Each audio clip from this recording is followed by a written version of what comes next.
As you might have already guessed from the thumbnail, today we're going to talk about the Glaveflot, top path boomerang, one of the strongest towers in BTD6 for its price.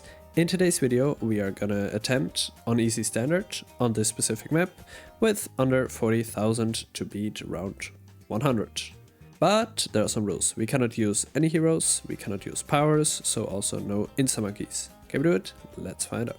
So surprisingly the early game is the hardest part. We'll start with a boomerang and a desperado. The desperado is for support and will come in handy later, but we'll talk about that when we get to that point.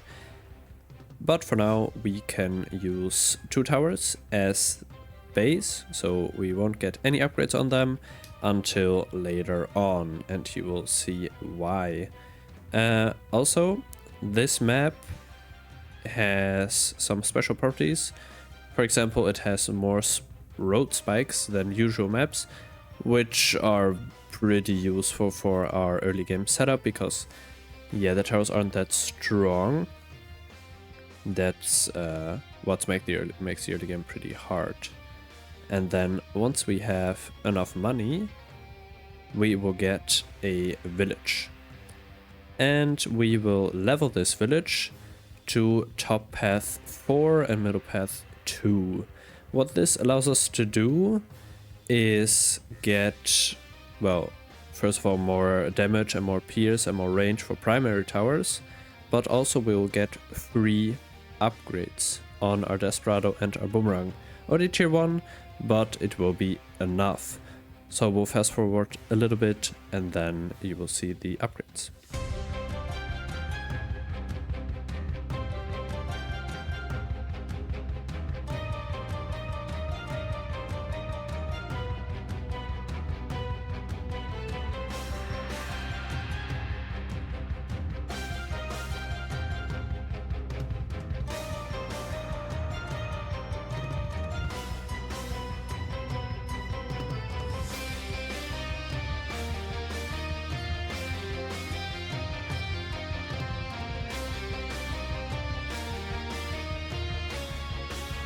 And so after we defeat round 23, we'll get the tier 4 upgrade from the village, which is perfect because we need to defend the 1 camo green on this round, and because of the free upgrades we are able to upgrade Desperado to be able to pop camos, which is very nice. And we also get the free upgrades on our boomerang so that he gets stronger. The thing that's very important is we have a market knowledge in the game that gives you cheaper prices if every tower is below tier 4, I guess. And so we don't want to... Yeah, I didn't want to get the tier 5 boomerang instantly, get the Glaveflot instantly, because then we might not stay under our 40,000 cash budget. So that's why we did it in this way and had to get the village first to further save some money. Also the timing on the lead balloons, we just went past them, but also pretty perfect. We just got red hot ranks when the first lead balloons came out. We'll upgrade to more glaives for more damage, and then I'll get a radar scanner so that our Desperado doesn't have to pop out the camos on his own. For this one he has to, but for the next camos he won't. And then, yeah, once we get that radar scanner, it's kind of just waiting till we get Glaveflot, and then everything becomes a lot easier. And once I hit around 2.1k, so right around here, I will buy the radar scanner so that boomerang can pop these camo regrow greens and the Desperado doesn't have to solo them. I will also get Deadeye for before we get a tier 5, before we get a boomerang, for the cheaper prices. The Desperado ability will come in handy later, but I also talked about the use of Desperado in the beginning, and you'll see why it's important later on. Another important thing I thought when this combo wasn't possible was mob damage. But apparently with the village and the Desperado, the more glaives handles mob quite easily. We'll see that now. So yeah, pretty good, I'd say. And now I'll fast forward a little bit till we get a Glaive Lord, and then after that we'll see the rest of the game.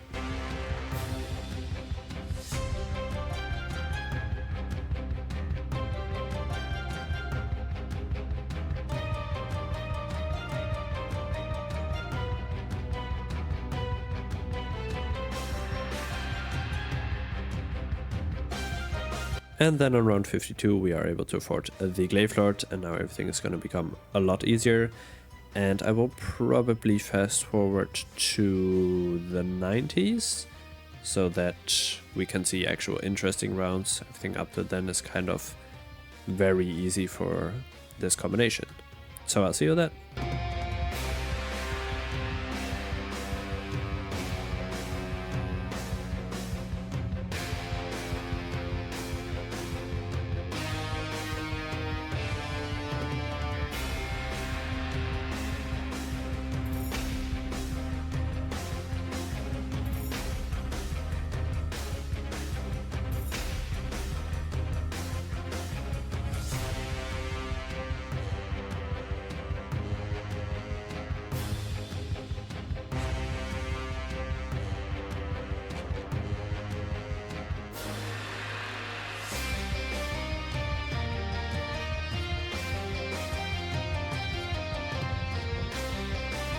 So there we are, round 90, the first DDTs.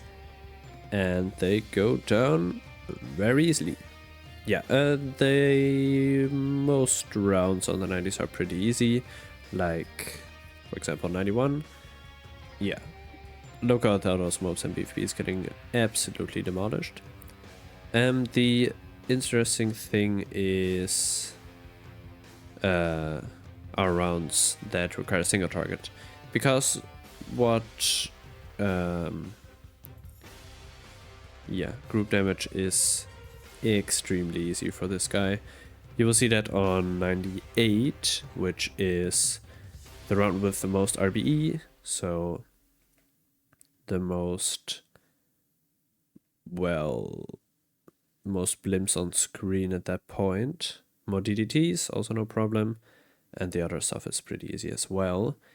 But it is extremely satisfying to see this guy destroy everything. Yeah, 94 is just a weaker version of, for example, 96 and 98, which are very easy for this tower. So this is also not a big surprise. His real issue is single target, as you see on the ZOMGs. Because once they pop, then the damage skyrockets. And he destroys everything with ease. More DDTs on 95, basically infinite DDTs. He kind of takes a little bit to pop them, but because there are so many, he gets some great bounces with his ricochet. So he also destroys these quite easily. This is just what I already said, just some group damage, just like on 94 and 98. We'll see that in a little bit once he destroys this round.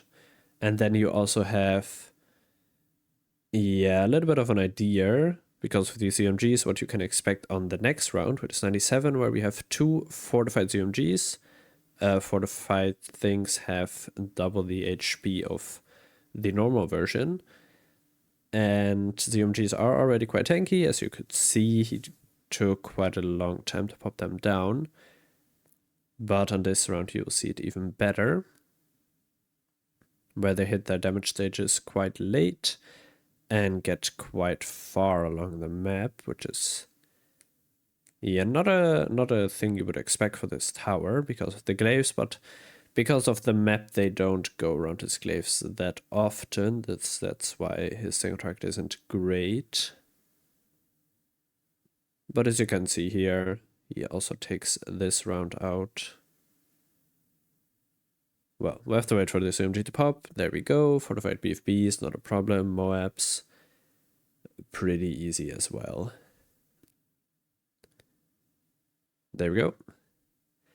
And then 98, which is just a lot of group stuff, which is apparently no problem. Yeah, look, I'm not even gonna say anything. Just look at this absolute insane amount of damage.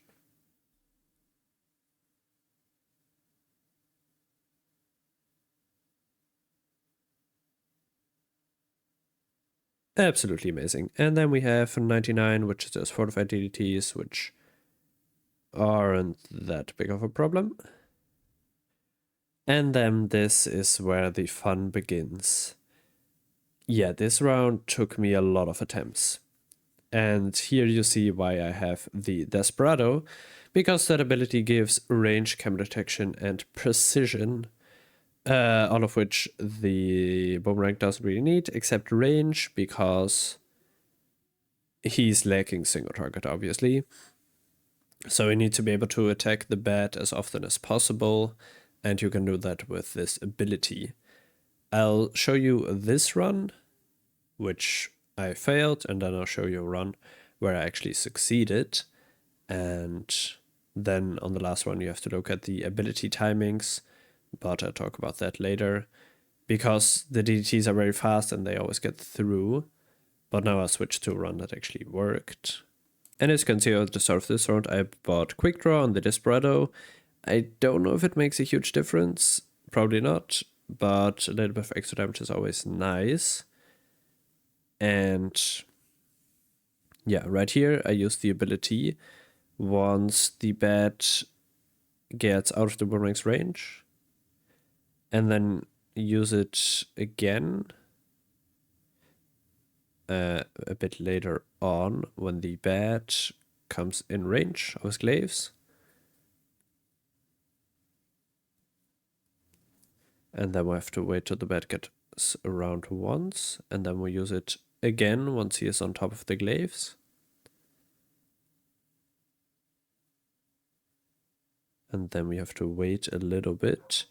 Then we use it for DDTs, luckily pop everything. And then we have ZMGs, which are still quite scary because it's still single target. So we use the ability now when they get out of range of the Boomerang, kind of. We pop the first Moabs with ease. And now we use the ability to attack the ZMG that's far away. And then the last BFBs, last Moabs. And we leaked 5 lives. But that's fine by me. I mean, it's 5 lives, alright? It's easy mode. We survive. It's fine. And I set up the challenge so that you can try it yourself. Copy this code. I will also have it down in the description so you can try this challenge for yourself to beat everything up to 100 with less than 40,000. Every tower is in there except heroes, and of course no powers. And that was it. So please leave a like and subscribe, and thank you for watching.